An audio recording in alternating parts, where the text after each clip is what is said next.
கள்ளக்குறிச்சி விஷச்சாராய உயிரிழப்பு எண்ணிக்கை 42ஆக அதிகரித்துள்ளது. இந்த வழக்கில் தலைமறைவாக இருந்து வந்த முக்கிய குற்றவாளி சின்னதுரையை போலீசார் கைது செய்துள்ளனர்.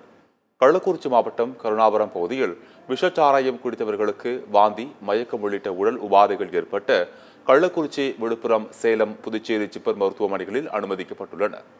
தற்போது பலி எண்ணிக்கை 42க்கும் மேல் அதிகரித்துள்ள நிலையில் 70க்கும் மேற்பட்டோருக்கு மருத்துவமனையில் தீவிர சிகிச்சை அளிக்கப்பட்டு வருகின்றது. இந்த வழக்கை சிபிசிஐடி போலீசார் விசாரித்து வரும் நிலையில் தலைமறைவாக இருந்து வந்த முக்கிய குற்றவாளி சின்னதுரை உட்பட 5 பேர் கைது செய்யப்பட்டுள்ளனர்.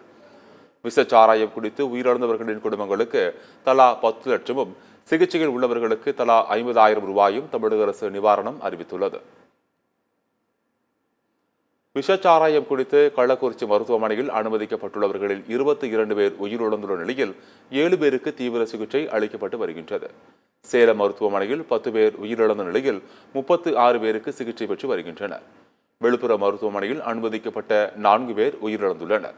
ஒருவரின் நிலை கவலைக்கிடமாக உள்ளது. புதுச்சேரி ஜிப்மர் மருத்துவமனையில் விஷச்சாராயத்திற்கு 3 பேர் பலியாகி இருப்பதாகவும் 16 பேர் சிகிச்சை பெற்று வருவதாகவும் தகவல்கள் கிடைத்துள்ளன.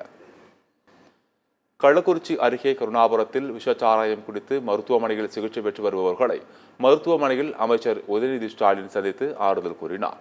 பின்னர் உயிரிழந்தோரின் குடும்பத்தினருக்கு தமிழக அரசு அறிவித்த தலா 10 லட்சம் ரூபாய் நிவாரணத்தை அமைச்சர் உதயநிதி ஸ்டாலின் வழங்கினார்.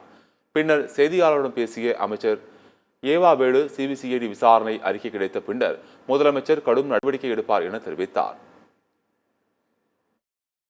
இல்ல யாரா இருந்தாலும் சரி, கட்சி எம்எல்ஏ எல்லாம் கிடையாது. சட்டத்துக்கு முன்னால் எல்லாம் ஒண்ணுதான்.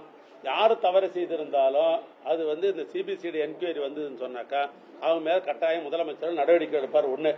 ரெண்டாவது, சட்டமன்ற உறுப்பினர்கள் நேரடியாக முதலமைச்சரை பார்த்து அல்லது மாநில இருக்கிற அதிகாரி, காவல்துறை அதிகாரியை பார்த்து, மாவட்டத்தில் இருக்கிற அதிகாரியை பார்த்து அவர் கடிதம் கொடுக்கறதுக்கு அதை நிவாரணம் கேட்பதில் ஒரு உரிமை உண்டு, மக்கள் பிரதி என்கிற காரணத்தினால். அது மாதிரி கொடுக்கப்பட்டதெல்லாம் கட்டாயம் நாங்கள் நிவாரணம் செய்துதான் இருக்கிறோம். அந்த குற்றங்களை கலந்து கொண்டுதான் இருக்கிறோம். சட்டப்படி நாங்கள் நடவடிக்கை எடுத்துக்கொண்டுதான் இருக்கிறோம்.